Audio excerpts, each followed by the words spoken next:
పనిచేసే శక్తి లేదు. తమ్ముళ్ళు ఒకటే చెప్తున్నా, 13 ఇద్దరు అభ్యర్థుల్ని గెలిపించండి. ఆ తర్వాత రాష్ట్రానికి మంచి రోజులు, గిరిజన ప్రాంతానికి మంచి రోజులు తెచ్చే బాధ్యత మాది. నేను ఇక్కడే ఒక విషయం అడుగుతున్నా, ఈ జగన్ దళిత ద్రోహేమనా కాదా అని అడుగుతున్నా, గిరిజన ద్రోహేమనా కాదా అని అడుగుతున్నా. ఏం తమ్ముళ్ళు, ఏమైనా లాభం చేశాడా మీకు?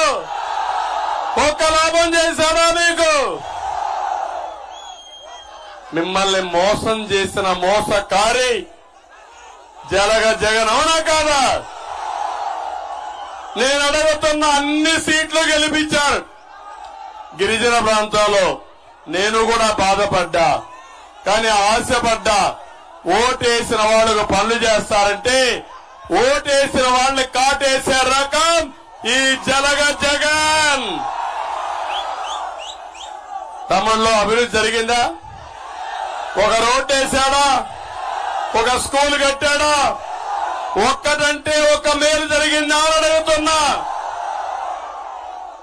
అత్యంత వెనుకబడిన వర్గం గిరిజనులు చాలా పేదరికంలో ఉంటారు, మారుమూల ప్రాంతాల్లో ఉంటారు, అడవుల్లో ఉంటారు. అలాంటి గిరిజనుల కోసం 16 పథకాలు తీసుకొచ్చాం. ఉన్నాయా తమ్ముళ్ళు ఆ పథకాలు? ఈరోజు నేను ఒకటే అడుగుతున్నా, మళ్ళా మోసగాడు వస్తున్నాడు, మిమ్మల్ని కాటేయడానికి వస్తున్నాడు. జరగదని చెప్పాలా లేదా మీరు?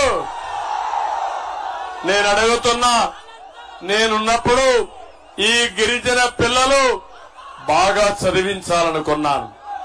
అవసరమైతే మీ పిల్లల్ని ప్రపంచంలో ఏ యూనివర్సిటీ కావాలన్నా పంపించి ఆ రోజు ఎన్టీఆర్ విద్యోన్నతి కింద మీ అందరి కోసం పాటుపడ్డా, నైపుణ్య అభివృద్ధి కోసం పాటుపడ్డా. ఇప్పుడు ఉన్నాయా కార్యక్రమాలు? ఇంకొక పక్క గిరిజన పిల్లలు మంచి స్కూల్ చదువుకోవాలని జిల్లాలో బెస్ట్ అవైలబుల్ స్కూల్స్ ని ప్రైవేట్ స్కూల్లో మీ పిల్లల్ని చదివించారు. ఇప్పుడు చదివిస్తున్నారా తమ్ముళ్ళు అని మిమ్మల్ని అడుగుతున్నా. ఎందుకు గిరిజనుల పైన కక్ష మీకు? వీళ్ళు బాగుంటే చూడలేరా మీరు? వీళ్ళు పైకి వస్తే ఓర్వలేరా మీరు? ఇంకొక పక్క తమ్ముళ్ళు, ఈరోజు మీరు చూస్తే 60% సబ్సిడీతో ట్రై కార్లో మీకు రుణాలు ఇచ్చేవాళ్ళం. కేంద్రం కూడా సహాయం చేసేది. ఈ 5 ఏళ్లలో ₹1 మీకు వచ్చిందా? ఒక పథకం వచ్చిందా? ఒక వ్యక్తికి సబ్సిడీ ఇచ్చారా?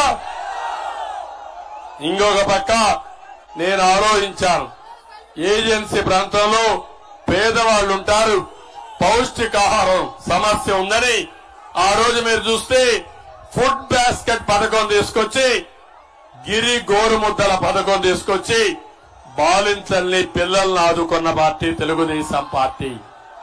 అది కూడా రద్దు చేశాడు. నేను ఆ రోజు కేంద్రం మంజూరు చేసిన ఏకలవ్య మోడల్ స్కూల్స్ ని నిర్వీర్యం చేసే పరిస్థితికి వచ్చాడు. ఇంకో పక్క జగ్జీవన్ రామ్ జ్యోతి పథకం పెట్టాను. 200 యూనిట్లు గిరిజనులకు ఉచితంగా కరెంట్ ఇచ్చిన పార్టీ తెలుగుదేశం పార్టీ. ఉందా తమ్ముళ్ళు? ఈరోజు తీసేసావా లేదా? తీయడమే కాదు, కరెంటు ఛార్జీలు బాగా పెరిగాయా లేదా? నేనున్నప్పుడు ₹200 కరెంటు, ఇప్పుడెంత తమ్ముళ్ళు అని మిమ్మల్ని అడుగుతున్నా. ₹1000 పెరిగిందా లేదా? నేనున్నప్పుడు కరెంటు కోతలున్నాయా? కరెంటు ఛార్జీలు పెరిగాయా? ఇప్పుడు కరెంటు కోతలు ఉన్నాయా లేదా? ఛార్జీలు పెరిగాయా లేదా? 9 సార్లు పెంచారా లేదా? ఇలాంటి ప్రభుత్వం మీకు కావాలన్నా తమ్ముళ్ళు అని అడుగుతున్నా. నేను మీ ఆరోగ్యం కోసం మొబైల్ అంబులెన్సులు పెట్టాను, ఫీడర్ అంబులెన్స్ అని కూడా పెట్టాను. ఎక్కడన్నా మారుమూల గ్రామం ఉంటే రోడ్డు లేకపోతే స్కూటర్లోనే అంబులెన్స్ క్రియేట్ చేసి మెయిన్ రోడ్డు తీసుకొచ్చి అక్కడి నుంచి అంబులెన్స్ లో తక్కువ సమయంలో హాస్పిటల్ తీసుకునే మార్గం వస్తే తమ్ముళ్ళలో ఉందా ఈరోజని మళ్ళీ డోనీ వచ్చిందా లేదా? ఎవరైనా అనారోగ్యానికి గురైతే ఎవరైనా ఆడబిడ్డలు హాస్పిటల్కి డెలివరీకి పోవాలంటే మళ్ళా జోళ్లు గట్టి తీసుకొచ్చే పరిస్థితి వచ్చారు. ఇది చాలా బాధాకరం. నేనున్నప్పుడు ఈ ప్రాంతంలో గిరినెట్ తెచ్చాను, మొబైల్ టవర్లు పెట్టాను. మా తమ్ముళ్ళు కూడా టెక్నాలజీ అవైలబుల్ లో ఉండాలి, గిరిజన ప్రాంతాలకు కనెక్టివిటీ ఇవ్వాలని పెడితే తమ్ముళ్ళు అవన్నీ అవుతున్నాయా? అల్లూరి సీతారామరాజు మ్యూజియం 500 కోట్ల రూపాయలతో 7D టెక్నాలజీ తీసుకొస్తే దాన్ని కూడా రద్దు చేసే పరిస్థితికి వచ్చారు. నేనున్నప్పుడు బాక్సైట్ ఆపేసావునా కాదా? మళ్లీ తవ్వారా లేదా? ఏం చెప్పాలి? బాక్సైట్ ని లాటరైట్ ముసుగులో